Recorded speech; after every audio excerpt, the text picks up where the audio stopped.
যে মেয়েটি আপনার সামনে গিয়ে বারবার ওড়না ঠিক করবে, মনে করবেন সেই মেয়েটির ভিতরটা অনেক সরল।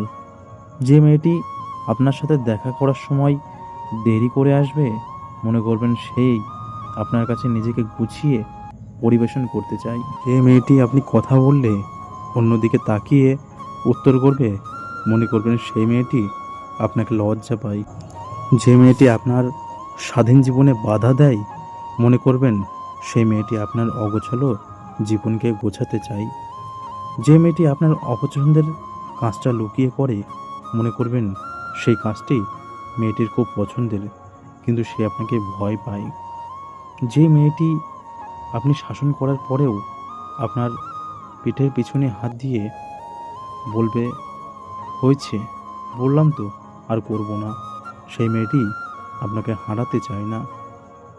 যে মেয়েটি আপনি ভুল করা সত্ত্বেও নিজে কান্নাকাটি করে নিজেই সরি বলার জন্য মরিয়া হয়ে যায়, সেই মেয়েটি আপনাকে অনেক মিস করে, আপনাকে ছাড়া থাকতে পারে না। যে মেয়েটি আপনার পছন্দের কাজগুলো আপনাকে না জানিয়ে করার চেষ্টা করে, সেই মেয়েটি আপনাকে খুশি দেখতে চায়। আর যে মেয়েটি আপনার সাথে কোনো খুনসুটি হলেই বলে, আমাকে আর ফোন দিবা না, তোমার সাথে আমার আর কিছুই নেই, আমি তোমাকে অনেক কষ্ট দিই, তাই না? ঠিক আছে, আর দেব না, তুমি তোমার মতো থাকো, সেই মেয়েটি সত্যি আপনাকে ভালোবাসে। এই রকম কোনো মেয়ের সাথে যদি আপনার পরিচয় থাকে, তাহলে তাকে কখনো হারাতে দেবেন না। একদিন সত্যিই মনে করবেন, জীবনে চলার পথে যদি মূল্যবান কিছু হারিয়ে থাকেন, তা হলো সেই মেয়েটি, যে মেয়েটি সত্যি আপনাকে ভালোবাসে। কেউ তোমাকে ঠকালে, অবহেলা করলে, আঘাত দিলে ভেবো না যে তুমি হেরে যাচ্ছ। প্রত্যেক সফল ব্যক্তির জীবনে এমন কিছু দুঃখ থাকে যেগুলোর কারণেই আজ সফল। জীবনে যার হার নেই, তার জীবনের সফলতাও নেই।